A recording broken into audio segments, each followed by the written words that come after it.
Jadi nggak apa-apa nanti sambil ini suara-suara nggak apa-apa Ibu. Insya Allah tadi bacakan sholawat dan pengajian Insya Allah. Gimana Ibu karena Ibu? Gimana Pak? Gimana kabarnya Bu Lulu, sehat? Alhamdulillah sehat Pak Dito. Nje baru ketemu aja nih ya. Iya Bu.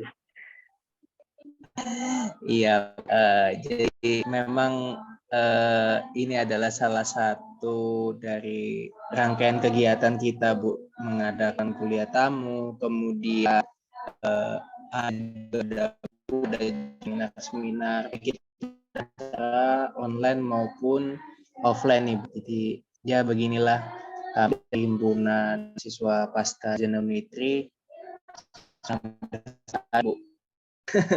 masa jabatannya kami di akhir November sampai akhir tahun ini udah demoner Bu, langsung fokus ke ngerjain tes.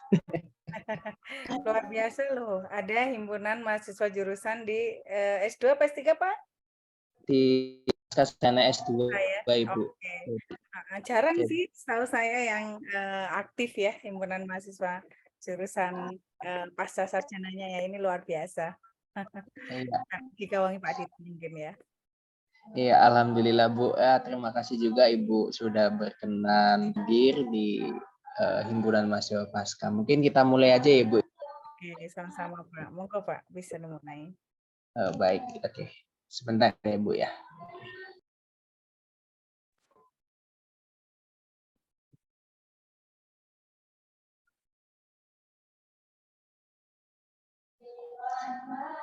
Iya, assalamualaikum warahmatullahi wabarakatuh. Selamat malam, Bapak Ibu, kakak-kakak, rekan-rekan, peserta bedah buku bersama Bu Dr. Lulu Muimatul Ifada dari Universitas Islam Sultan Agung Semarang atau Unisula. Perkenalkan, saya Aditya akan memandu acara bedah buku dari buku berjudul Environmental Disclosure, Teori dan Red. Ini merupakan sebuah buku karya Bu Lulu dan kita sudah kenal di Zoom. Beliau bergabung langsung dari Jawa Tengah ya, dari Semarang, udah Kendal ini Bu, dari Semarang ya Bu. Iya. Oke, baiklah, kita mulai acara ini dengan membaca agama dan kepercayaan masing-masing. Berdoa, saya persilahkan.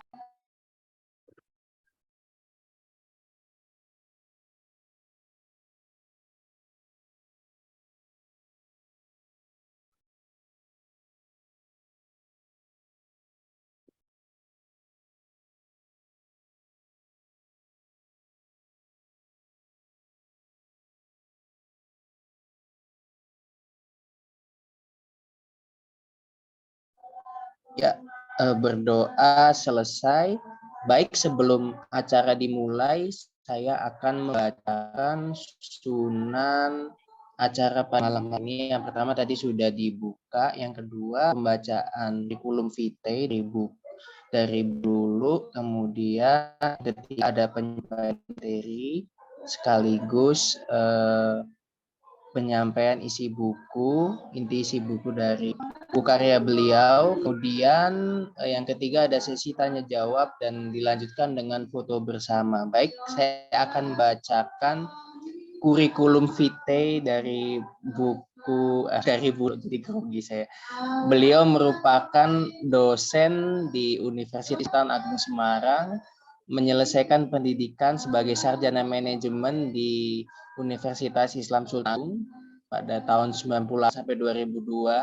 Kemudian melanjutkan juga sebagai sarjana akuntansi di Universitas di Kubang, Unisbank Semarang, Jawa Tengah tahun 2006 sampai 2007.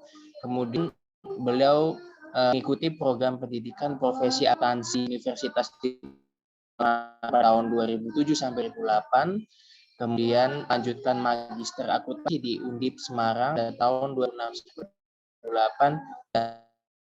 Pada tahun 2007 sampai 2021 beliau atas izin Tuhan Yang Maha Kuasa berhasil meraih gelar doktor ilmu yang akuntansi dari Universitas Diponegoro Semarang.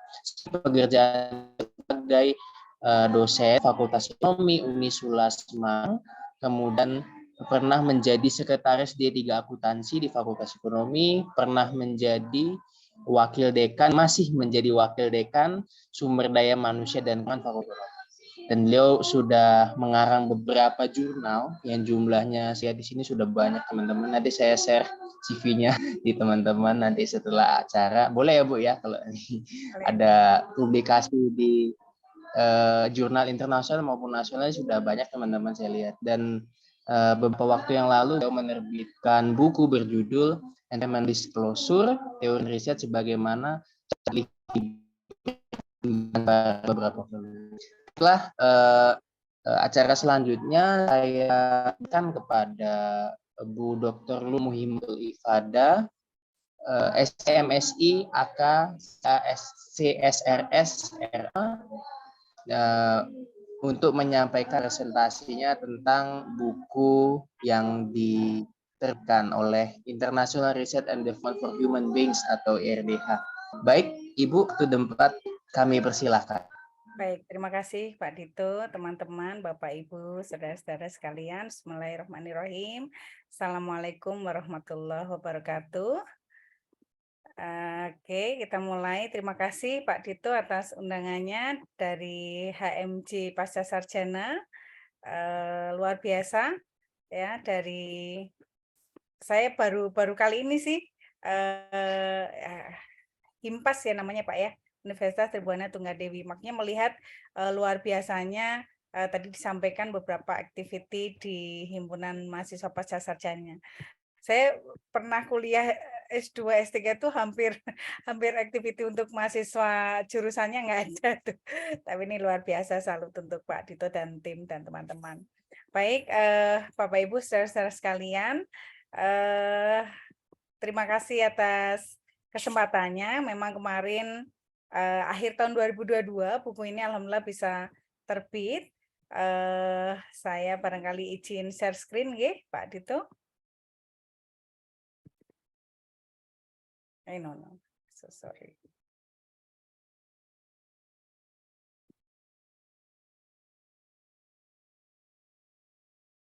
Okay.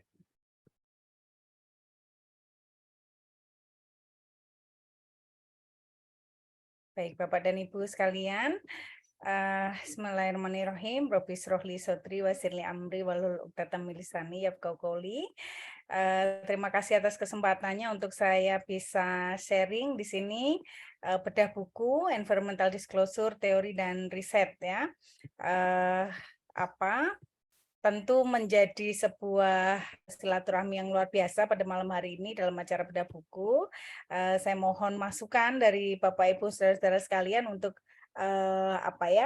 untuk perbaikan buku ini barangkali dan seterusnya sehingga nanti pada terbitan karya saya di buku kedua dan selanjutnya mungkin insya Allah bisa menjadi lebih baik begitu. Ini cetakan pertama edisi Desember 2022 dengan CVRDH sebagaimana disampaikan oleh Pak Dito tadi. Alhamdulillah ISBN-nya cetak dan online gitu Bapak Ibu. Ini adalah covernya, cover buku ya. Environmental Disclosure, Teori dan Riset. Dari sini menunjukkan bahwa ada kepedulian lingkungan kira-kira ya dari perusahaan seiring bertumbuhnya perusahaan. Ini yang edisi cetak kalau nggak salah. Baik, di sini alhamdulillah berkenan dua profesor rekan saya, Prof. Olivia dan Prof. Datuk Dr. Norman Mosaleh dari Malaysia berkenan memberikan sambutan beliau atas terbitnya buku ini, menambah semangat saya kira bagi penulis tentunya ketika menurut saya beliau itu luar biasa berkenan untuk memberikan sepatah dua patah katanya. Baik, ini biografi singkat tentang penulis. Buku ini juga dilengkapi dengan glosarium dan indeks di halaman belakang Bapak dan Ibu. Jadi masing-masing beberapa apa ya istilahnya istilah begitu dijelaskan apa itu contohnya Dewan Komisaris Independen dan seterusnya yang menjadi beberapa kata kunci dalam buku. Demikian juga indeks ya pencariannya agar lebih mudah menuju ke halaman tertentu ya tentang beberapa kata kunci. Oke, ada 8 bab dalam buku ini, dimulai dari pendahuluan, kemudian integrasi kinerja keuangan, environmental disclosure dan kinerja lingkungan perusahaan, kemudian environmental cost disclosure, kemudian peran tata kelola perusahaan, keterlibatan pemerintah dalam environmental disclosure, implementasi environmental management accounting, lalu urgensi institutional pressure dan pada perusahaan dan lingkungan serta shareholder value. Buku ini memang kebetulan saya berawal dari kecenderungan saya untuk meneliti di bidang lingkungan itu dari S3 begitu, tesis kemudian akhirnya beberapa publikasi saya, penelitian saya itu tentang pengungkapan lingkungan ya di perusahaan, kinerja lingkungan dan seterusnya. Nah, sehingga kemudian buku ini adalah termasuk salah satu apa ya lanjutan dari publikasi-publikasi yang telah kami lakukan begitu. Memang dalam setiap bab hampir dimunculkan termasuk bagaimana ide ya untuk bisa melakukan penelitian terkait lingkungan sehingga Bapak Ibu nanti saya bisa share untuk link buku ini begitu karena memang dari kami ya komunitas kami itu lebih suka berbagi begitu ya. Jadi memang melalui RDH dibantu untuk publikasinya dan seterusnya tetapi agar supaya kemanfaatan buku ini menjadi lebih luas tentu nanti justru kita gratiskan untuk Bapak Ibu bisa baca, pahami dan mungkin muncul ide-ide penelitian dan seterusnya, termasuk juga bagi praktisi tentunya di perusahaan untuk bisa meningkatkan kepedulian terhadap kinerja lingkungan dan seterusnya. Oke, Bapak dan Ibu, kita lanjut ke masuk di beberapa bab, nggih.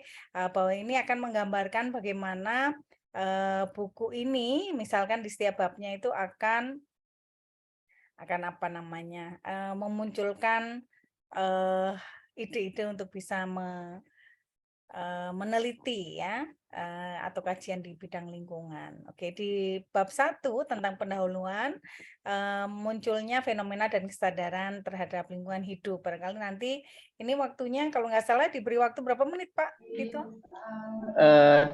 20 menit. Kalau lebih nggak apa-apa, Bu. Oke, baik. Terima kasih, Pak. Ngalir aja nggak Oke, baik. apa-apa. Kemudian urgensi environmental disclosure perusahaan, lalu urgensi atau pentingnya kinerja lingkungan perusahaan dan teori-teori yang seringkali menjadi tanggung jawab perusahaan terhadap lingkungan serta tantangan implementasi environmental disclosure dan kinerja lingkungan.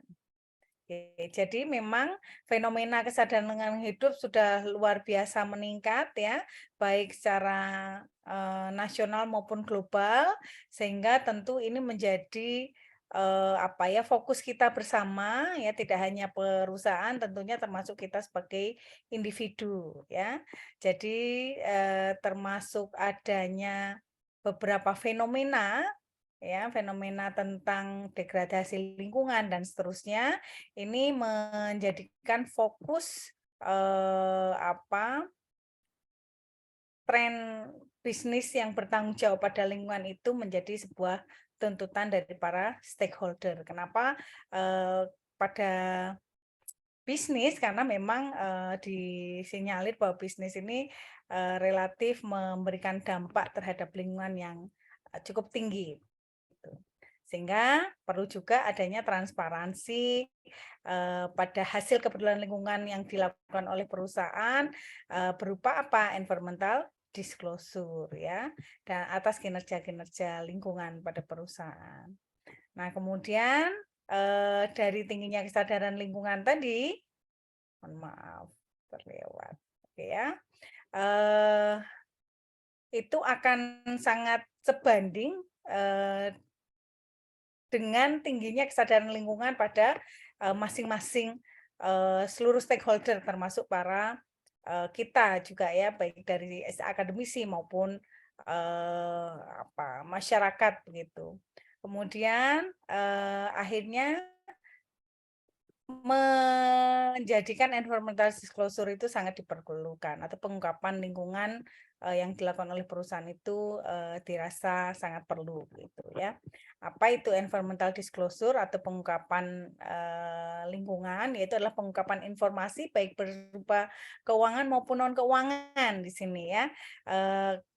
Kalau di Indonesia itu terpisah dari annual report, beberapa perusahaan mungkin tidak semua perusahaan publik menerbitkan sustainability report karena masih istilahnya ya sukarela begitu ya, belum menjadi kewajiban ya. Kemudian menjelaskan apa yaitu mengenai interaksi aktivitas bisnis perusahaan dengan lingkungan fisik dan sosialnya, termasuk tanggung jawab pada bisnis yang ditimbulkan. Seringkali kita mengenal istilah 3P begitu Pak Dito dan Bapak Ibu sekalian, bahwa tidak hanya profit sebagai kepedulian perusahaan, akan tetapi juga perusahaan peduli terhadap planet dan people. People adalah pengejawantahan dari kepedulian sosial perusahaan ya terhadap orang-orang sekitar, masyarakat sekitar dan seterusnya. Lalu kalau planet adalah kepedulian perusahaan terhadap lingkungan tentunya ya dan bumi secara luas. Nah, lalu kemudian pelaporan lingkungan itu menyediakan informasi ya yang real harapannya yang benar-benar telah dilakukan perusahaan terhadap para stakeholder. Oke, itu kira-kira mungkin saya tidak bisa share satu persatu ya. Nah, kemudian teori yang seringkali menjadi yang mendorong tanggung jawab terhadap lingkungan itu ada beberapa hal ya. Nah, ini kalau rekan-rekan ada yang di akademisi begitu, ini seringkali teman-teman mungkin temukan ya, Bapak Ibu saudara-saudara temukan di beberapa artikel dan seterusnya. Teori yang pertama seringnya adalah teori legitimasi, bahwa memang apa yang dilakukan oleh perusahaan untuk bisa melakukan kepedulian terhadap lingkungan itulah memenuhi kontrak sosial perusahaan ya di masyarakat gitu. Sedangkan teori stakeholder itu mengkaji bahwa memang kita itu harus menyeimbangkan tuntutan-tuntutan stakeholder ya, stakeholder tentu dengan beberapa fenomena tentang lingkungan, melakukan keharusan begitu kepada perusahaan untuk bisa menyeimbangkan ya kepeduliannya terhadap sustainability gitu ya. Lalu ada lagi teori agensi. Teori agensi adalah hubungan prinsipal dengan agen. Dalam kasus kerusakan tertentu, misalkan perusahaan itu sebagai agen atau manajemen sebagai agen, kemudian stakeholder atau pihak-pihak yang berkepentingan di luar perusahaan tadi ya, itu bertindak sebagai prinsipal. Sehingga tentu ada kewajiban ya untuk manajemen perusahaan itu memberikan informasi dalam sustainability report yang sah dan benar pada stakeholder melalui pengungkapan lingkungan ya. Kemudian ada teori berbasis sumber daya ya. Teori ini menghipotesiskan bahwa perusahaan itu bisa memperoleh keunggulan kompetitif yang berkelanjutan jika menjawab masalah tentang lingkungan dan alam. Jadi kata kuncinya adalah sustainability advantage ya. Oke, ini beberapa tantangan atas implementasi environmental disclosure dan kinerja lingkungan. Beberapa masih dirasa adanya kekurangan komitmen perusahaan, kemudian tidak adanya tersedia standar pelaporan khusus gitu ya. Lalu biaya lingkungan itu menjadi salah satu kendala juga ya atas implementasi ED dan kinerja lingkungan karena seringkali dulu itu munculnya itu tersembunyi di overhead pabrik gitu, biaya overhead gitu ya.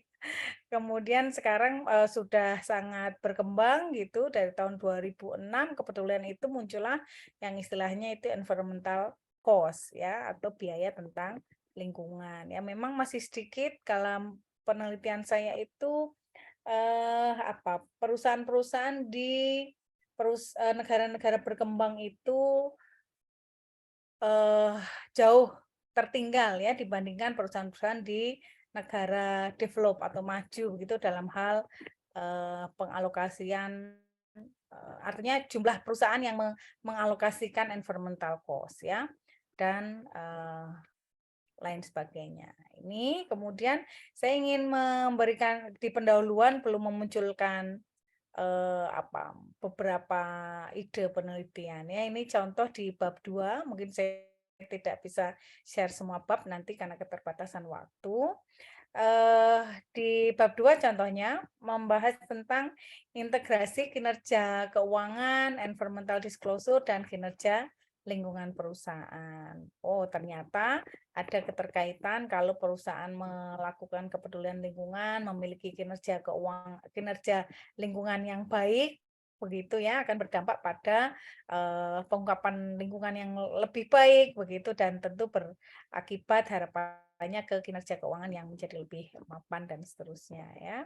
Nah, ada beberapa subbab di sini ngomongin kinerja keuangan yang P yang profit tadi ya, tentu menjadi salah satu faktor ya perusahaan itu bisa mencapai keberlanjutan atau sustainability selain menjadi yang utama begitu kira-kira ya.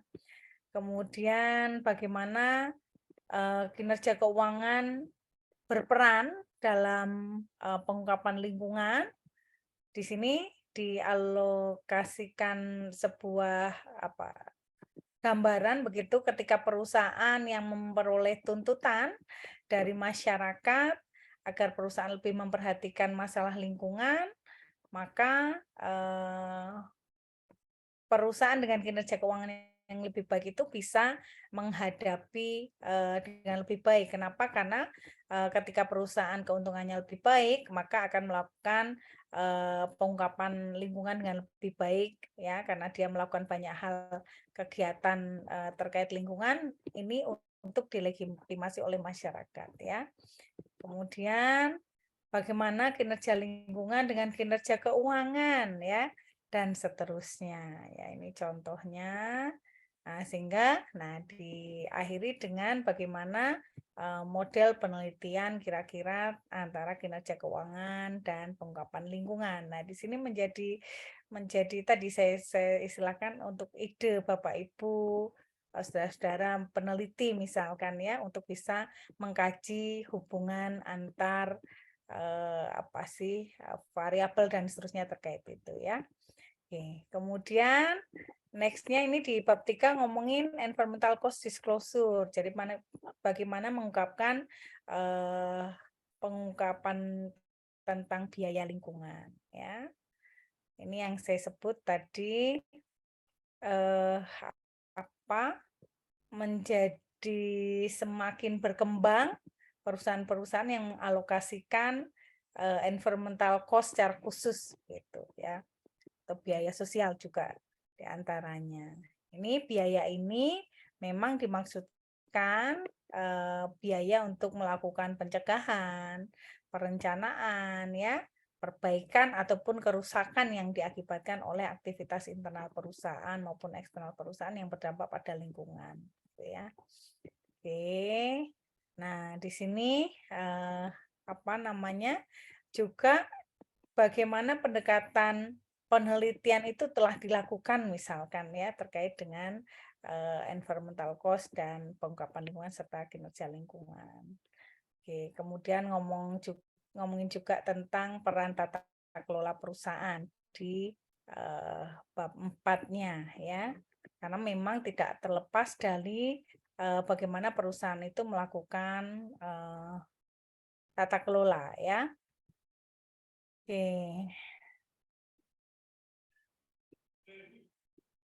Oke, sekali lagi ini saya sampaikan bahwa mohon izin yang tertentu.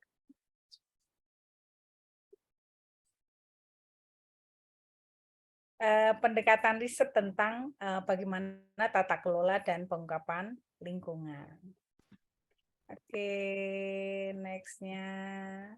Nah, ini menarik bagaimana keterlibatan pemerintah dalam pengungkapan lingkungan ya. Pemerintah itu bisa melakukan kalau dalam baca penelitian saya itu coercive pressure begitu terhadap perusahaan-perusahaan apa yang melanggar dan seterusnya atau bagaimana melakukan pressure terhadap perusahaan-perusahaan untuk bisa lebih baik dalam kinerja lingkungannya ya. Kalau dari Kementerian KLHK itu adalah memberikan peringkat begitu, memberikan peringkat terhadap kinerja lingkungan perusahaan yang sering dikenal dengan istilah proper. Oke. Ada beberapa keterlibatan pemerintah yang bisa dilakukan begitu ya. Dan memang terbukti bahwa ketika perusahaan itu milik pemerintah itu ternyata memang melakukan kinerja lingkungan dengan lebih baik begitu. Oke. Ya, ini contoh bagaimana perusahaan dengan kepemilikan pemerintah itu dalam penelitian saya terbukti melakukan pengungkapan lingkungan dengan lebih baik. Oke. Saya kira demikian mungkin Pak Dito ya, beberapa gambaran tentang apa buku ya, buku ini ya termasuk beberapa pendekatan riset yang bisa dilakukan begitu ya. Jadi menjadi sebuah kepedulian kita semua gitu ketika kita mengemban tugas mulia sebagai khalifah di bumi. Jadi tidak hanya untuk diri sendiri ketika kita menguras alam ya. Tentu kita harus mengurus kembali dan ya kita dari alam tapi tetap menjaga kelestarian karena kita adalah menjadi khalifah di bumi tadi ya harapan kita bersama kita sebagai individu juga ikut turut serta melestarikan alam ini dengan lebih baik. Saya kira itu Pak Dito dan rekan-rekan sekalian dari saya, mungkin saya kembalikan ke Pak Dito. Oh ya, saya izin share juga Bapak Ibu sekalian peserta untuk bisa mendapatkan akses buku ini. Saya share untuk linknya.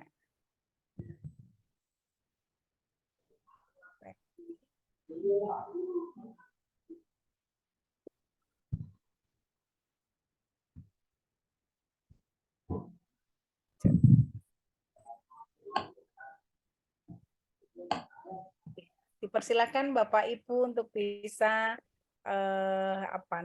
mengkritisi tadi buku yang sudah saya share ya, linknya gratis itu ada di Research Unisula ya tempat saya mengabdi ya, no password dan seterusnya, mohon bisa masukan-masukan dari Bapak Ibu sekalian serta bisa mudah-mudahan bisa menjadi ide dan menjadi kemanfaatan lebih luas begitu untuk kita semua ya, juga bisa disitasi dan seterusnya. Ngaten Pak Dito dan Bapak Ibu sekalian, mungkin saya kembalikan ke Pak Dito. Baik, Ibu Lulu Muhimmatil Ifadah, terima kasih atas presentasinya tentang buku berjudul Environmental Disclosure. Oke, mungkin kalau ada teman mau nanya bisa saya kasih waktu karena di sini masih rame. Jadi teman-teman kalau mau nanya atau bincang-bincang dengan Bu Lulu bisa menghidupkan suaranya atau bisa angkat tangan. Oke. Monggo teman-teman yang mau nanya silakan. Sampai saya nunggu tenang di sini.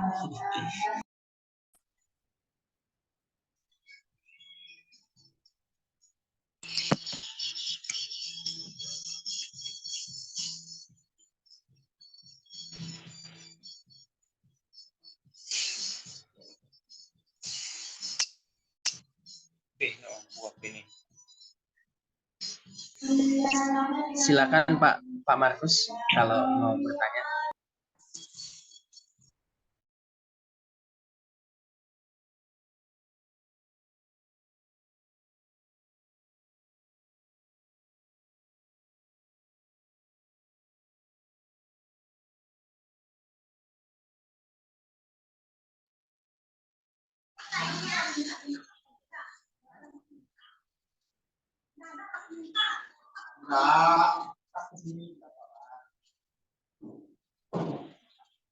Mungkin Pak Markus ini Pak Dito ke on mic-nya.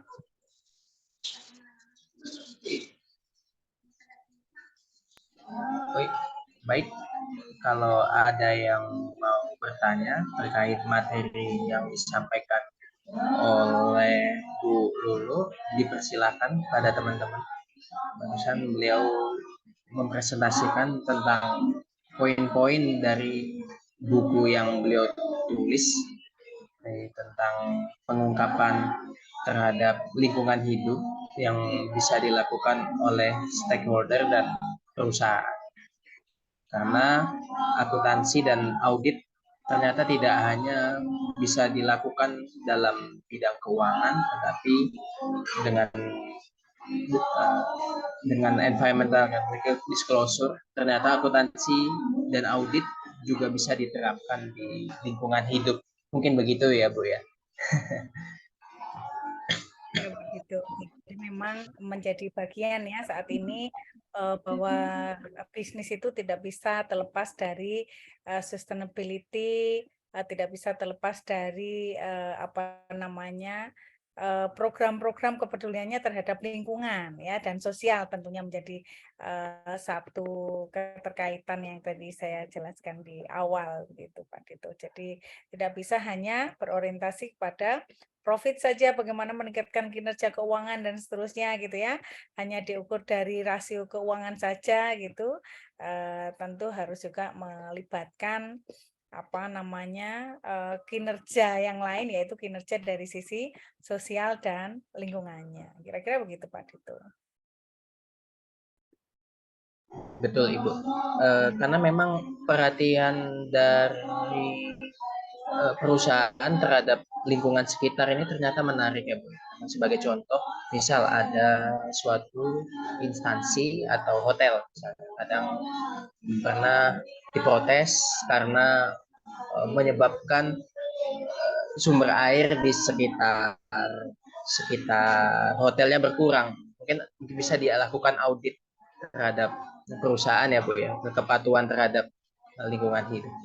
Oke, di sisi Zoom saya sudah melihat Ibu Dian Laili Novitasari. Silakan bertanya. Oke, silakan berbincang-bincang dengan narasumber. Ya, terima kasih Mas Dito. Salam kenal teman-teman semua dan Bu Lulu ya. Halo. Ya. Iya, Bu Lulu, perkenalkan nama saya Dian. Saya 2021. Saya membacanya sekilas ya tadi ya, 104 halaman Bu ya. Iya, Bu. Iya. Iya, tadi judulnya apa tadi? Environmental Disclosure Theory dan Riset. Kalau boleh tahu, Bu Lulu, mengapa panjenengan menulis buku itu, latar belakangnya itu apa? Yang ke satu. Yang kedua, perlu berapa lama ya Bu Lulu kalau boleh tahu menulisnya? Iya. Sampai tercetak buku tersebut. Terima kasih. Baik, Bu Dian, terima kasih. Bu Dian Laili Novitasari ya, Mbak apa Ibu ini? Baik, latar belakang menulis ini. Tadi sekilas mungkin sudah saya sampaikan bahwa fokus saya ke apa namanya penelitian lingkungan itu kira-kira sejak saya ngambil S3 Ibu Dian ya dan Bapak Ibu sekalian gitu. Jadi kadang-kadang memang accounting begitu. Kalau Pak Dito tadi sudah membacakan CV saya, bahkan saya dari manajemen kemudian ke accounting ya. Jadi ternyata accounting pun juga tidak hanya melulu tentang penjurnalan dan seterusnya begitu, itu, akan tetapi dalam konsep yang lebih luas tadi perusahaan itu diwajibkan untuk bisa peduli terhadap lingkungan dan sosialnya. Nah, kebetulan di institusi kami punya S2 Magister Akuntansi itu yang fokusnya juga salah satunya ke lingkungan, sehingga pada saat saya ngambil S3 oke, untuk bisa supporting ini ya SDM-nya dan seterusnya tentu saya harus selaras begitu ya dengan institusi, sehingga saya ngambil ke lingkungan gitu Bu. Nah, karena kemudian sejak awal saya ngambil S3 itu beberapa penelitiannya terkait lingkungan, maka akan berkembang ya lebih kurang lebihnya ke penelitian-penelitian tentang tema-tema lingkungan juga. Nah, dari beberapa artikel, dari beberapa penelitian yang telah saya lakukan, akhirnya kemudian saya mencoba menulis begitu ya, mengembangkan diri ke pembuatan buku ini begitu. Tujuannya untuk apa? Kemanfaatan ilmu yang lebih luas harapannya untuk supaya karya-karya kita, baik publikasi maupun tadi beberapa penelitian maupun yang tertuang dalam buku ini, itu menjadi lebih bermanfaat begitu ya, untuk dunia praktisi maupun peneliti begitu ya. Berapa lama sebenarnya karena isinya tadi beberapa tentang ide-ide penelitian itu sambungan dari penelitian-penelitian yang telah saya lakukan begitu ya, sehingga kemudian kira-kira di apa pertengahan 2022 mulai sedikit demi sedikit menulis, dan akhirnya di akhir tahun 2022 bisa bisa kita beranikan untuk kita minta ISBN kan gitu ya, dan kemudian selalu dalam diskusi kami untuk kita share publikasi-publikasi maupun buku dan seterusnya kepada masyarakat sekalian untuk mudah-mudahan semakin menjadi referensi bacaan dan seterusnya. Kira-kira begitu Bu Dian dan Bapak Ibu sekalian.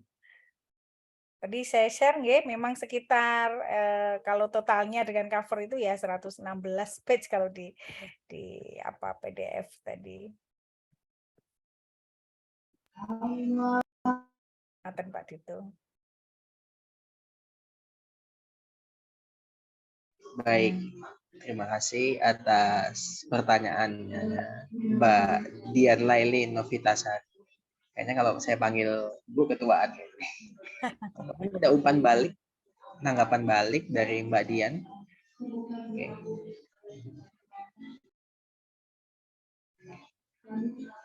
Oke, sambil menunggu yang lain, kita akan sedikit sambil berbincang ya Bu ya tentang lingkungan hidup ya Bu. Ya. Ibu, begini Bu, kan kalau dalam membangun sebuah usaha atau bangunan, tentu kan ada analisis mengenai dampak lingkungan, kemudian ada analisis dampak lingkungan, AMDAL dan ANDAL maksud saya. Nah, apakah environmental disclosure ini bisa dikaitkan dengan AMDAL dan ANDAL dari suatu bangunan yang mau didirikan? Gimana Bu tanggapannya? Baik, terima kasih Pak Dito atas pertanyaannya ya. Kalau Bapak Ibu sekalian amati, kalau AMDAL itu relatif di awal-awal nih Pak Dito sebelum pendirian ya. Kalau yang sustainability report atau laporan atau pengungkapan lingkungan yang seringkali dilakukan perusahaan itu relatif pada biasanya perusahaan mungkin memang hanya perusahaan-perusahaan besar sementara ini kalau di Indonesia ya yang sudah melakukan pengungkapan lingkungan di sustainability report, atau memang di annual report-nya juga tentu kesemuanya paling tidak meskipun tidak spesifik persis seperti di SR begitu, sustainability report tadi, itu juga melakukan pengungkapan-pengungkapan yang dilakukan perusahaan terhadap lingkungan gitu ya. Banyak hal yang dilakukan ya kalau secara spesifik memang pengukuran kinerja perusahaan itu 3P tadi dimunculkan di sana ya, bagaimana profit dari sisi profit ya, peningkatan penjualannya dan seterusnya. Kemudian dari sisi apa namanya lingkungan, kinerja lingkungannya, bagaimana perusahaan itu mengungkapkan apa ya GHG emission yang dia catat begitu. Kemudian juga bagaimana apa namanya itu sampai ke kalau sosialnya ya, kalau dari sisi sosial itu ini loh perusahaan itu tidak ada diskriminasi gender, ini loh perusahaan tidak ada diskriminasi etnis misalkan ya dari sisi para pekerjanya misalkan ya. Nah, itu semua terungkap kalau spesifik itu di sustainability report ya. Yang itu seringkali itu panduannya adalah apa sudah mengikuti standar begitu ya, sehingga dia melakukan pengungkapan-pengungkapan dari sisi profit maupun planet dan people tadi Pak Dito. Jadi lebih general Pak Dito untuk yang apa namanya pengungkapan lingkungannya. Kalau AMDAL itu saya kira di awalnya, kalau ini seiring dengan perkembangan perusahaan dan bagaimana hal-hal yang dilakukan perusahaan terkait lingkungan dan sosial. Baik Ibu, jawabannya sangat lugas ya teman-teman dan bisa dipahami. Kemudian begini, ada ada pameo begini, ada istilah begini. Kalau perusahaan sudah berkembang, itu kan mempunyai CSR ya Bu, Corporate Social Responsibility. Nah, apakah perusahaan dalam mengeluarkan dana CSR itu bisa memanfaatkan teori dan riset terkait ED ini atau environmental disclosure. Menurut pandangan Ibu seperti apa? Oke, baik. Terima kasih Pak Dito. Tadi beberapa teori yang disampaikan di buku ini memang teori-teori yang sering dipakai dalam apa ya kajian-kajian tanggung jawab perusahaan terhadap lingkungan maupun sosial ya, pengeluaran biaya CSR corporate social responsibility. Sebenarnya CSR dalam arti luas itu ya baik terhadap sosial maupun lingkungan tadi ya, baik people maupun planet tadi ya. Kalau dari sisi kajian teori, salah satunya tadi teori legitimasi, itu memang perusahaan itu melakukan aktiviti sosial, perusahaan melakukan aktiviti lingkungan itu dalam rangka memenuhi kontrak sosial perusahaan. Artinya memang perusahaan tinggal ya di suatu tempat wilayah begitu, tentu dia tidak bisa terlepas dari aktivitas-aktivitas kepedulian terhadap masyarakat sekitar diantaranya ya, aktiviti sosial yang dia lakukan, perusahaan lakukan terhadap masyarakat sekitar misalkan. Juga tentu dalam rangka konsep sustainability-nya itu perusahaan juga apa sih melakukan kepedulian sosial itu ya atas kontrak sosial. Kalau enggak tentu menjadi keresahan warga sekitar, menjadi tuntutan masyarakat sekitar untuk perusahaan tadi ya, sehingga itu semua menjadi tuntutan dan dalam rangka memenuhi apa sih memperoleh legitimate dari masyarakat sekitar, maka perusahaan melakukan aktiviti-aktiviti tadi ya. Tentu tidak hanya kalau difikirkan dana-dana yang dikeluarkan perusahaan untuk sosial maupun lingkungan, apakah kemudian ada hubungannya langsung dengan profit yang akan diterima? Tentu tidak langsung, akan tetapi itu dalam kajian-kajian itu menciptakan image atau citra yang positif begitu ya atas tindakan-tindakan yang dilakukan perusahaan. Kemudian dari image atau citra positif tadi, apalagi tadi kita sebagai customer misalkan ya, bahkan peduli itu terhadap lingkungan kalau mau beli produk yang ramah lingkungan, kalau beli produk yang emisinya itu kecil dibandingkan yang ada gitu dan seterusnya, maka kalau itu yang dituju maka otomatis produk-produk perusahaan tadi menjadi pilihan ya, terjadi peningkatan penjualan, muaranya adalah ke profit yang meningkat gitu kira-kira. Kalau jadi tidak secara langsung tapi akan berdampak gitu ya. Kalau dari stakeholder tadi, bahwa ada tuntutan-tuntutan stakeholder terhadap perusahaan. Nah, tuntutan itu tentu diseimbangkan bahwa perusahaan itu juga harapannya menjembatani atau memenuhi harapan stakeholder tadi dengan cara adalah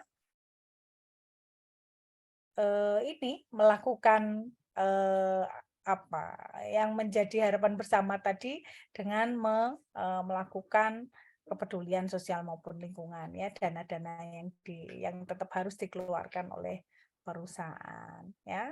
Kalau dalam konsep yang lebih luas dalam teori berbasis sumber daya alam, maka perusahaan selalu akan berupaya untuk istilahnya itu apa? Mencapai keunggulan kompetitif. Berbeda dengan yang lain yang dia secara komprehensif ini mempunyai competitiveness tersendiri gitu. Dengan cara apa? Dengan cara tadi salah satunya adalah dengan menjawab masalah sosial dan lingkungan ya, atau kajian-kajian yang lain yang memungkinkan hubungan bagaimana perusahaan melakukan CSR baik kepada masyarakat sekitar maupun lingkungan itu akan bisa terpotret dari berbagai sudut pandang teori. Saya kira begitu, Pak Duto. Baik Bu, berarti yang saya tangkap berarti ada korelasi walaupun tidak secara langsung tapi bisa dikolaborasikan untuk diterapkan ya Bu. Betul, Pak. Baik, saya berikan kesempatan bertanya lagi kepada audiens. Maaf saya off cam. Mungkin kalau ada yang mau bertanya silakan bisa di on-kan suaranya. Mungkin sudah tenang di tempat saya. Silakan. Saya boleh bertanya?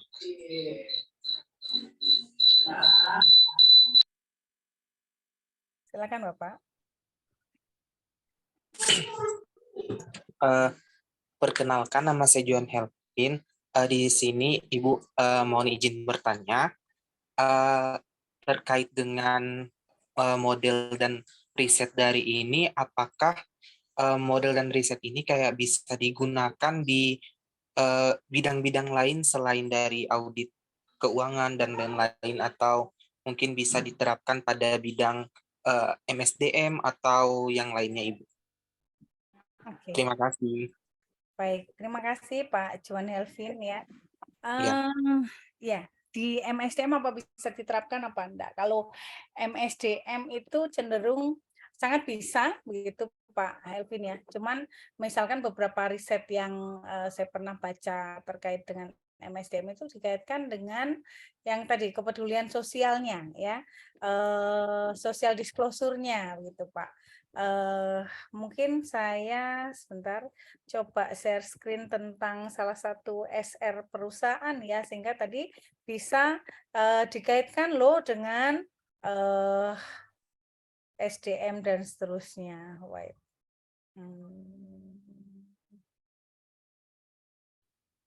Sebentar. Contohnya, atau kalau kelamaan saya share ininya, contoh Pak, di MSDM itu kan kajian tentang sumber daya manusia ya. Di sosial disclosure tadi perusahaan itu mengungkapkan tentang bagaimana perusahaan itu tidak melakukan diskriminasi gender tadi Pak, tidak melakukan diskriminasi etnis, tidak melakukan diskriminasi atau termasuk potret sebaran wilayah para pekerjanya dan seterusnya gitu ya. Nah, itu bisa menjadi kajian menarik dari sisi MSDM. Juga tadi disinggung di buku ini juga bagaimana kurangnya sumber daya yang itu ke arah expert di lingkungan dalam hal pengukuran dan seterusnya. Nah, itu juga bisa dikaji bagaimana ketertarikan minat, padahal di sini kebutuhan sangat tinggi dan seterusnya ya terhadap sumber daya manusia di arah expert tadi ya, tentang mereka juga bisa supporting perusahaan untuk melakukan pengungkapan sustainability report-nya. Jadi bisa Pak, menurut saya cuman dari sisi kajian-kajian SDM ya itu malah sangat ditunggu nih Pak Juan Helvin melakukan kajian itu dan kemudian di-share untuk keilmuan yang lebih luas saya kira. Itu Pak Juan, ya. Baik, apakah ada tanggapan balik dari Pak Juan? Iya, iya baik. Berarti ini sangat bisa berarti ya Bu untuk apa namanya kayak ininya peluang yang digunakan untuk metode riset ini pada MSDM gitu berarti ya Bu ya. Iya Pak, bisa. Nanti tinggal di apa namanya fokuskan ke arah yang mana gitu dari sisi SDM-nya. Oke. Baik Ibu, terima kasih Ibu. Pak Juan. Baik, terima kasih Pak Juan atas pertanyaannya. Pak Juan dari program studi Magister Ekonomi Pertanian. Jadi Universitas Tribhuwana Tunggadewi memiliki 2 prodi untuk S2-nya. Yang pertama ada Magister Administrasi Publik dan kedua Magister Ekonomi Pertanian. Jadi kalau untuk mengkaji kebijakan, peraturan itu teman-teman dari MAP. Kalau yang MAP juga bisa masuk untuk penelitian-penelitian tentang lingkungan, ekonomi pertanian, dan sosial. Jadi apa yang disampaikan oleh Bu Lulu itu ada korelasi dengan penelitian-penelitian yang akan dilakukan oleh teman-teman dan tentunya kalau menurut saya pribadi bisa menjadi wawasan baru Bu, karena kami tidak hanya meneliti efek pertanian terhadap petani, terhadap produk, tapi lebih luas bagaimana dampaknya terhadap lingkungan hidup, dan ini saya rasa menarik Ibu. Walaupun tidak cukup rasanya untuk berdiskusi dalam ruang Zoom, tapi yang kami harapkan mungkin selepas acara ini bisa ada rencana tindak lanjut mungkin dalam bentuk kolaborasi yang lebih luas, bisa dibicarakan lebih lanjut ya Ibu. Mungkin baik, ada yang mau bertanya lagi? Kalau tidak ada, sesinya saya tutup untuk foto bersama.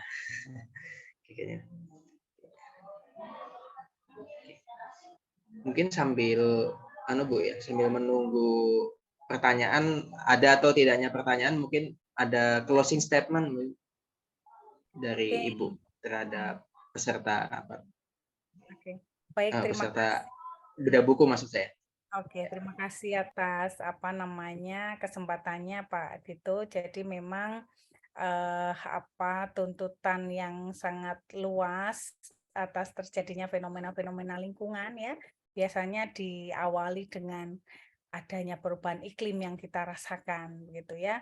Kenapa terjadi beberapa bencana lingkungan misalkan karena penggunaan bahan bakar fosil yang kita selama ini gunakan dan seterusnya, kemudian akan muncul beberapa wacana untuk kita menggunakan bahan bakar yang yang artinya lebih ke ini ya, ramah lingkungan dan seterusnya ya.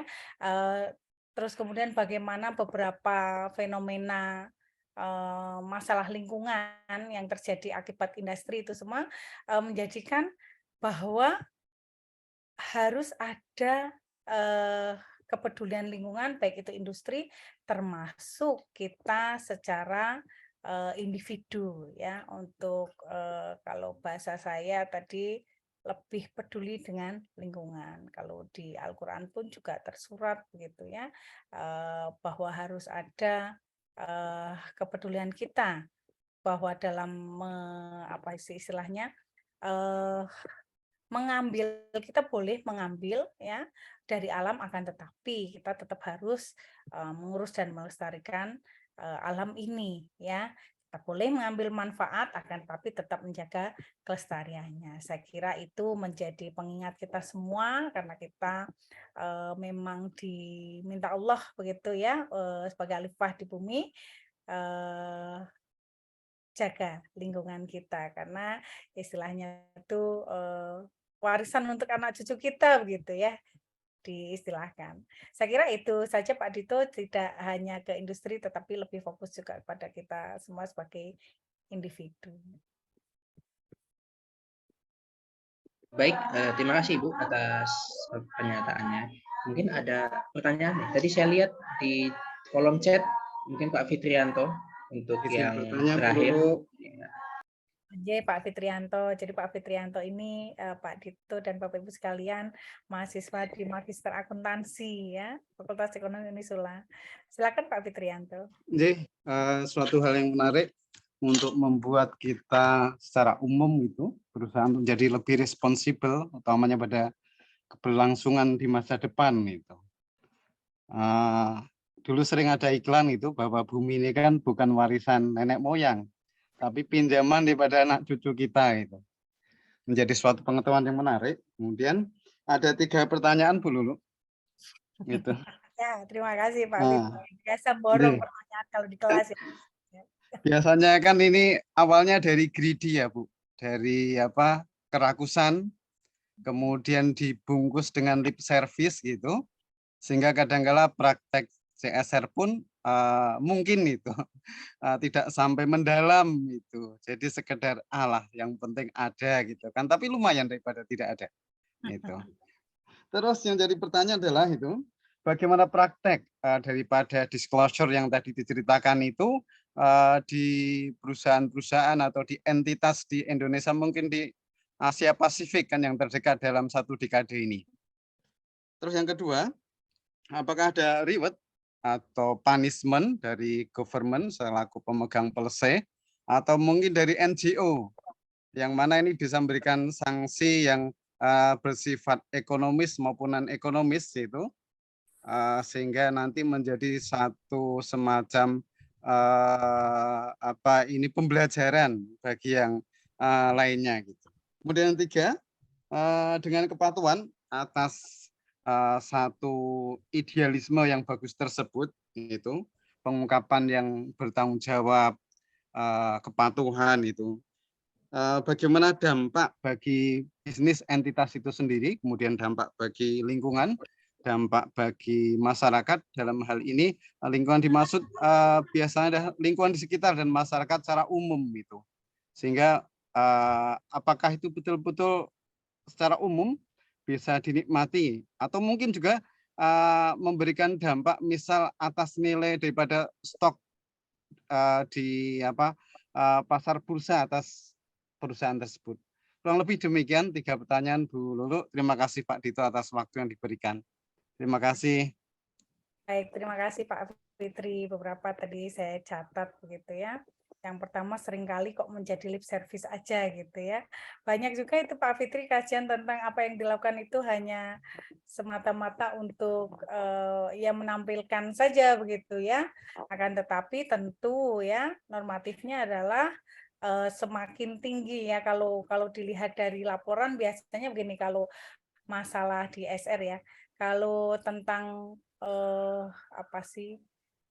emisi yang dikeluarkan perusahaan yang telah dicatat begitu, diharapkan dari tahun ke tahun begitu itu semakin turun gitu ya, pencemaran yang dilakukan.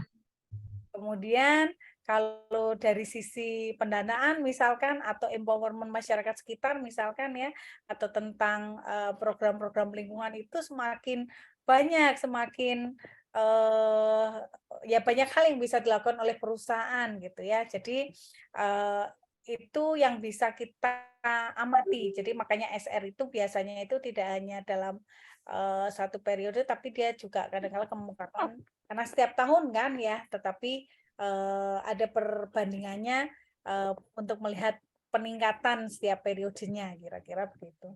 Kemudian bagaimana sih praktik pengungkapan di perusahaan Indonesia gitu ya? Kalau di apa namanya, Indonesia kalau secara spesifik pengungkapan tadi SR memang tidak semua perusahaan itu mempunyai pengungkapan sustainability report. Akan tetapi di annual report itu sendiri juga kalau itu kan diwajibkan ya oleh apa namanya ketika perusahaan publik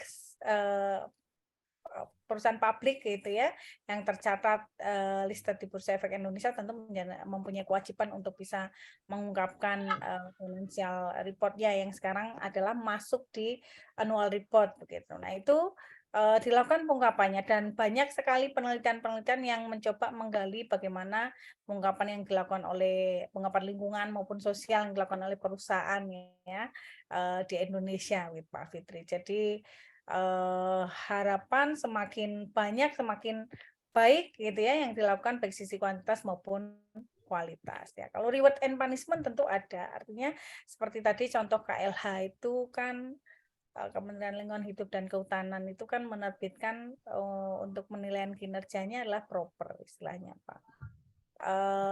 Kalau sampai hitam tentu akan ada catatan bahkan bisa sampai mencabut izin gitu ya salah satu apa namanya punishment yang dilakukan. Tetapi kalau reward tadi menjadi yang seringkali disampaikan itu ya reward tentang lingkungan dalam hal ini yang diperoleh oleh perusahaan gitu ya, itu dia share begitu dalam annual dalam sustainability report-nya, berharap apa? Nah, menjadi dibaca oleh seluruh stakeholder bahwa perusahaan itu melakukan pengungkapan lingkungan dengan baik, dan itu tadi dampaknya secara tidak langsung bisa ke arah peningkatan citra bagi perusahaan itu sendiri ya. Kemudian kalau NGO, nah ini seringkali yang lebih vokal begitu menyuarakan ketika ada pelanggaran lingkungan oleh perusahaan gitu ya. Nah begitu disuarakan, entah itu di media. Kayaknya itu ngajarin ini kelas karyawan ya, maksudnya yang misal yang kelasnya sing ora karyawan iki kayak luwih killer. Apa ini ya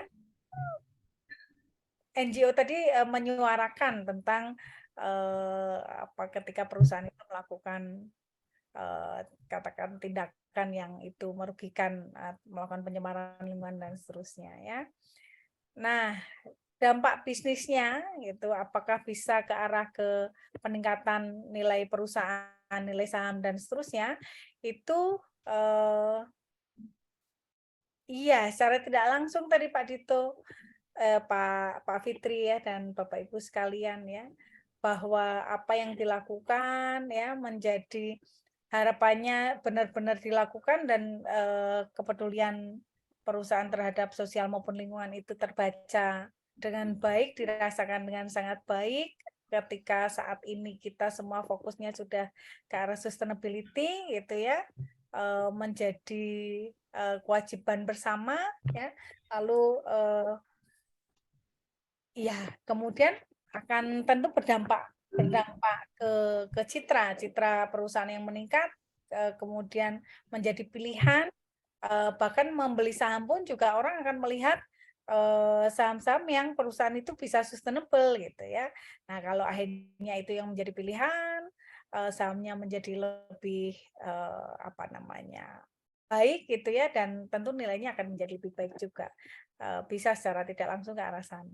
Saya kira itu Pak Fitri dan Bapak Ibu sekalian. Bu, terima kasih.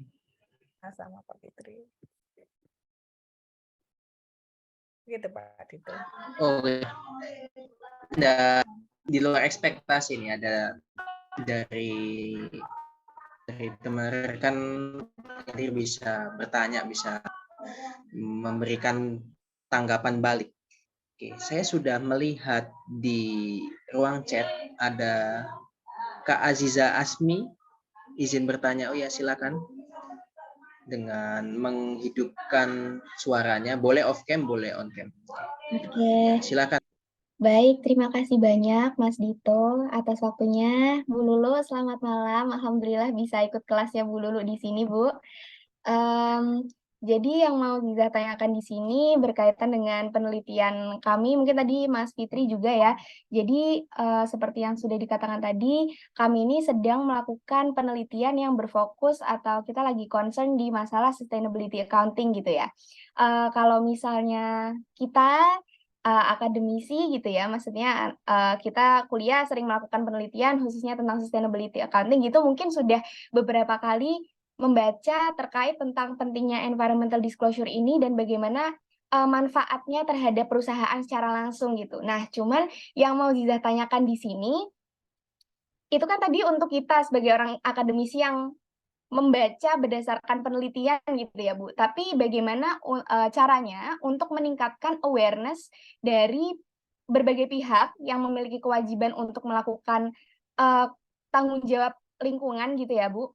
Bagaimana meningkatkan awareness mereka untuk melakukan environmental disclosure ini sehingga mereka dengan melakukan environmental disclosure ini bisa mendapatkan manfaat yang lebih gitu. Sedangkan kalau misalnya orang di perusahaan gitu, mungkin kalau perusahaan gede sudah nggak mikir kayak gini, cuman kalau misalnya ada orang awam gitu masih dengernya, loh kalau kita melakukan environmental disclosure, itu tandanya sebelumnya kita harus melakukan environmental performance dengan baik, di mana kalau kita melakukan kinerja lingkungan yang baik itu akan mengeluarkan cost lebih dan lain sebagainya. Gimana nih caranya kok kita mengeluarkan cost lebih tapi kita dapat manfaat, sedangkan kalau kita bicara tentang legitimasi, Bu, ya kan nanti kita bisa dapat legitimasi dari masyarakat atau dari stakeholder dan lain sebagainya.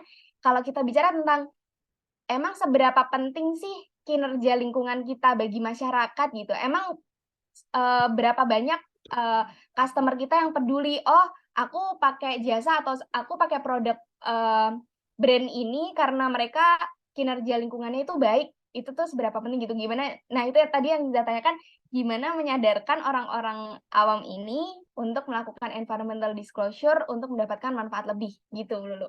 Terima kasih. Baik, terima kasih Mbak Ziza. Ya, Pak Dito, ini Mbak Ziza ini juga aktif juga nih kalau di kelas Magister Akuntansinya Unisula gitu ya. Baik tadi ya, bahwa atas fenomena yang terjadi, kemudian kita sudah bergesernya ke arah yang sustainable, semakin banyak tuntutan sustainability atau kesadaran sustainability di masyarakat kita, tentu itu menjadi apa ya, kesepakatan bersama bahwa ini harus begitu ya. Sudah tidak hanya saran saja tapi harus bersama-sama ya. Kalau kita amati sekarang menurut saya sih lebih baiklah kesadaran masyarakat tentang menjaga lingkungan ini ya, dari hal-hal yang terkecil ya sampai ke arah lalu bagaimana nih meminta perusahaan untuk bisa meningkatkan kinerja lingkungan kira-kira ya.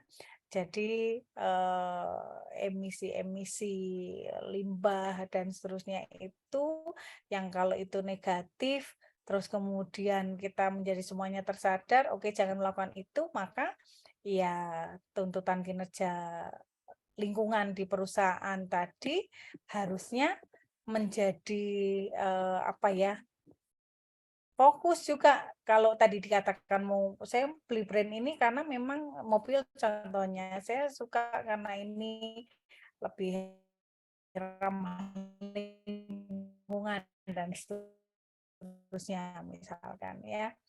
Nah, jadi harus apa sih beberapa alternatif yang dilakukan perusahaan dalam pemilihan bahan bakunya. Misalkan ya dia menggunakan supplier yang juga peduli terhadap lingkungan dan seterusnya. Itu kan semua akan terbaca gitu bagi masyarakat. Oh iya dan seterusnya. Sehingga kalau masyarakat sudah mengerti perusahaan yang produk yang dia beli itu benar-benar ramah lingkungan dan seterusnya, tentu itu yang akan kita pilih gitu ya.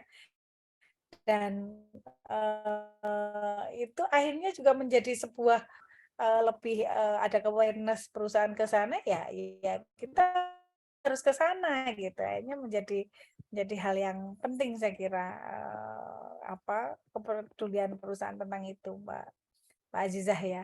Suaranya jadi semakin melemah. Begitu Mbak Azizah saya kira Pak Dito. Baik, berarti harus diimbangi dari awareness tidak dari pihak perusahaannya aja ya Bu, dari masyarakat juga harus meningkat lagi awareness tentang lingkungannya. Jadi apa yang dilakukan ini sama-sama bisa dianggap sebagai sebuah hal yang baik gitu ya Bu. Oke, betul Mbak Azizah. Baik, terima kasih Bu Lulu. Sehat selalu Bu. Oke, amin. Baik, terima kasih kepada Pak Fitrianto dan juga Kak Aziza Asmi dan juga seluruh penanya dalam acara ini.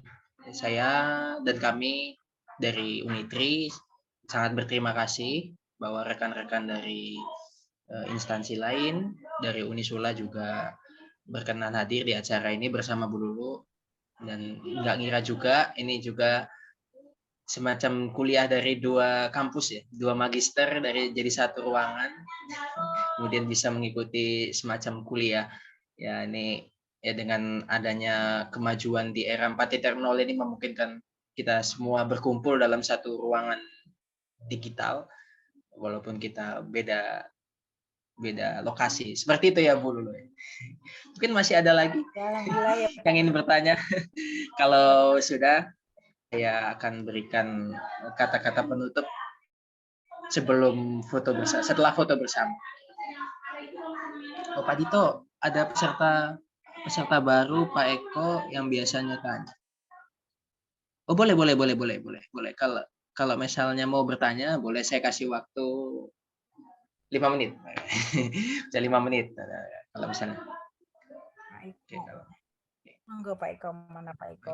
Oke, monggo Pak Eko. Kalau ada di ruangan bisa menghidupkan suaranya.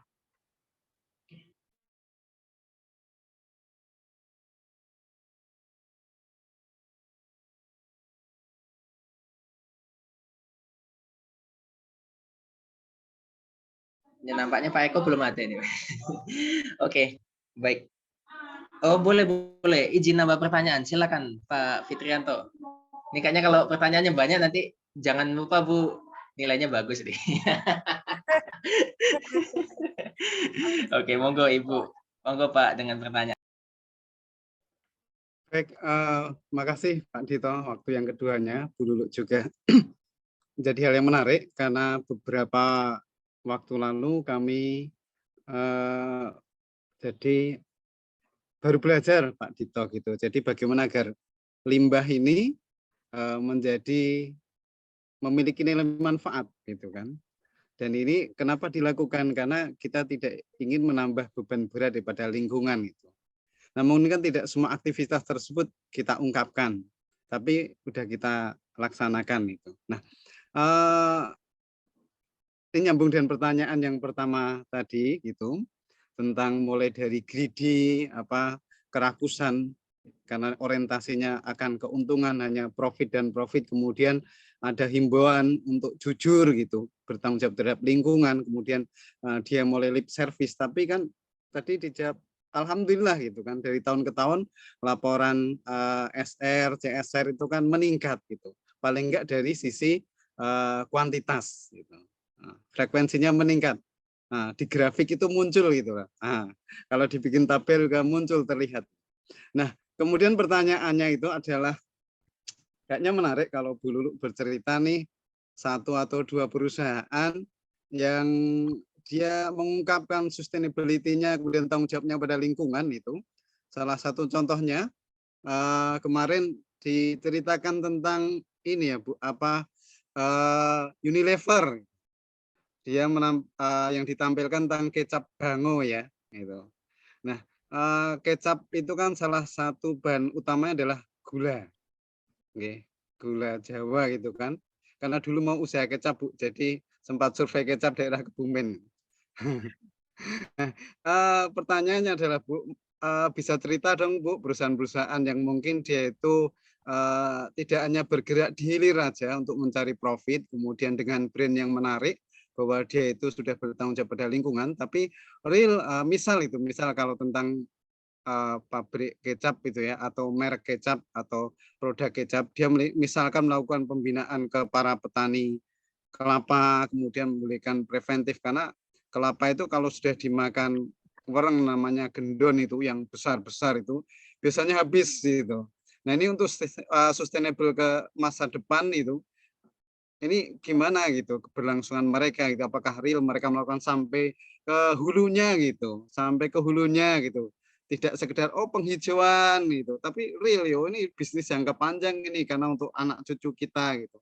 Mungkin itu salah satu sampel aja tadi tentang Unilever gitu, kecap real nggak nih ke para petani kelapa, pengrajin kelapa, sampai nanti budidaya penanaman kelapa. Padahal kelapa itu kan bisa berbuah setelah 10-15an tahun ya itu. Artinya kan yang dia lakukan sekarang ini untuk betul-betul untuk masa depan. Kurang lebih demikian Bu, mungkin bisa dicontohkan 1 atau 2 perusahaan. Makasih Bu.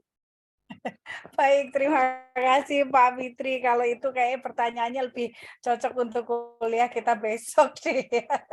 Jadi memang mohon maaf, ini kan tema tentang bedah buku saya tentang environmental disclosure theory dan riset saya kira ya. Tetapi bagus sekali bahwa salah satu yang dilakukan itu tidak hanya ke ini, tetapi bahkan ke kalau itu pemasoknya kan ceritanya Pak. Nah, ke suppliernya gitu ya, suppliernya sampai bagaimana memastikan proses yang berjalan itu terjaga sustainability-nya kan gitu ya. Justru ke arah sana Pak. Kalau Pak Fitrinan perhatikan di SR itu akan muncul termasuk suppliernya ya, bagaimana supplier itu dalam kepedulian terhadap lingkungan. Nah, itu kita explore semua itu. Kalau di SR maksudnya ya, dieksplor juga tentang suppliernya. Saya kira itu nanti kita panjang lebar lagi di kuliah Pak Fitri. Saya kira gitu ya Pak Dito ya. Baik Bu. Siap Bu, siap. Mungkin ada Bu satu lagi Bu, Yongpal. Ini siapa nih? Boleh satu lagi ya? Ini terakhir ya. Monggo Pak Yongpal. Ini nama aslinya apa ini ya? Silakan. Nama aslinya Eko, Pak. Oh, Pak Eko. Oh, siap Pak Eko, siap. Ini lebih ke kepala pribadi sih, Pak Bu. Jadi untuk penelitian tesis ini yang isu yang terbaru mengenai SR itu apa, Bu? Oh, oke. Baik, Pak. Yang Pak Eko tadi yang di chat Pak Fitri ya. Dari Nisula juga, Pak. Laras, Bu. Oke, Nje. Banyak, Pak. Tergantung nanti peminatan Pak Fitri ke arah mana ya. Kalau seringkali yang umum itu ya SR dikaitkan dengan dampaknya gitu ya ke perusahaan ya, entah nilai perusahaan dan seterusnya, itu nanti memunculkan banyak hal. Atau justru dari SR-nya sebagai pengungkapan SR-nya sebagai variabel dependen dan seterusnya ya. Nanti kalau biasanya kalau saya ngajar itu kan selalu ini loh, ayo kita sadar tentang beberapa kalau penelitian sih ya, penelitian tentang literatur review yang terkini ya, kebaruan yang sesuai dengan tema kita, apalagi kalau ini ngomongin tentang sustainability gitu ya. Maka tergantung dari literatur review kita Pak, dan ke arah mana peminatannya ya. Saya kira banyak nanti yang terbaru tentang SR tadi Pak, yang punya saya juga cukup baru, bagaimana environmental cost itu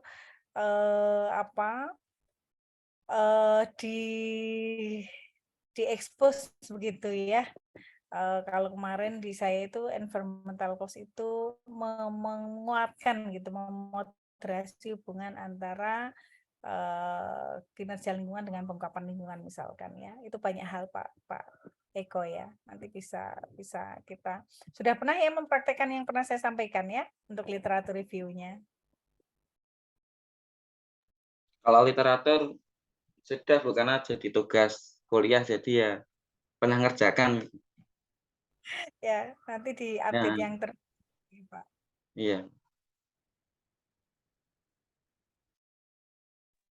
Itu Baik, boleh nanti Pak pas Eko. ketemu kita lebih ke ini lagi nggih.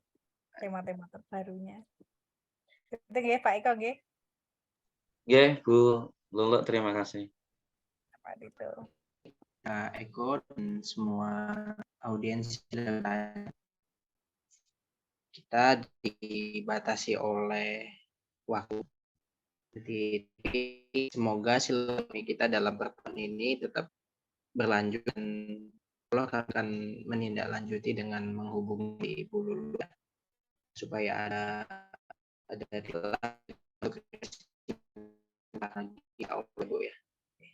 Hanya berhenti di ranah buku atau teori, tetapi bagaimana menyatukan dua kampus yang mempunyai pascasarjana, yang satunya di bidang pertanian dan atau ada administrasi publik bersama dengan akuntansi, mungkin dengan kolaborasi kita bisa kuat. Oke, amin. Baik, kita tiba di sesi penutup. Sebelum saya tutup acaranya, mungkin rekan-rekan berkenan menghidupkan kameranya untuk saya screenshot atau sesi bersama. Oke, baik Pak.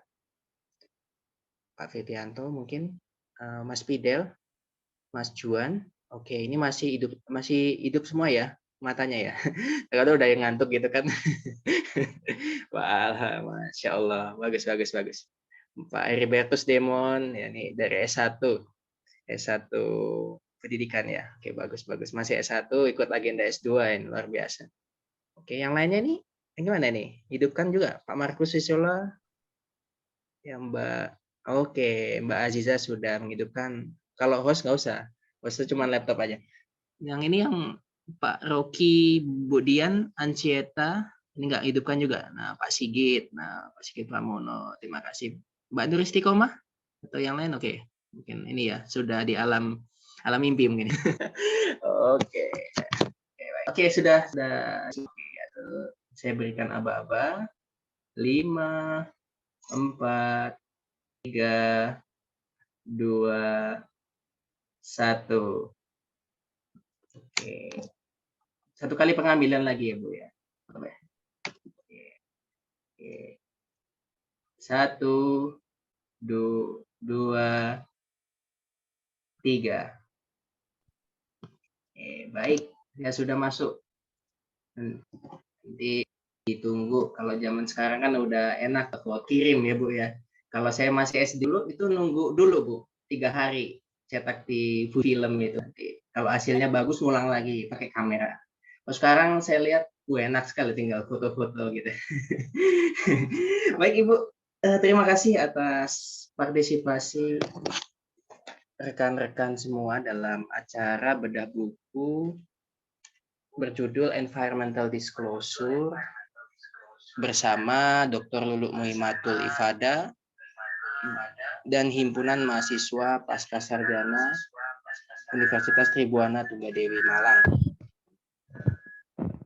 Ya, ada sebuah pepatah ucapan dari Nelson Mandela, presiden pertama dari Selatan, dari kebebasan dari politik apartheid imunisasi gelap dan terang. Beliau berkata bahwa semua akan terlihat tidak mungkin sampai realisasi Indonesia.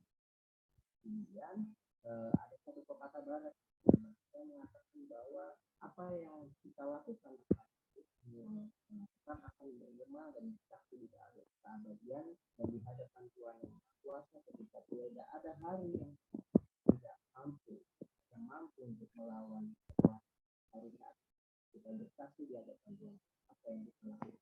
Baik, saya di Sulawesi dari Himpunan Mahasiswa Universitas Tribuana mengucapkan terima kasih atas partisipasi dari Bapak semua dari Sula maupun yang sehat selalu, sampai jumpa di acara berikutnya yakni kajian tentang baca 19 Maret 2023 pukul 9.30.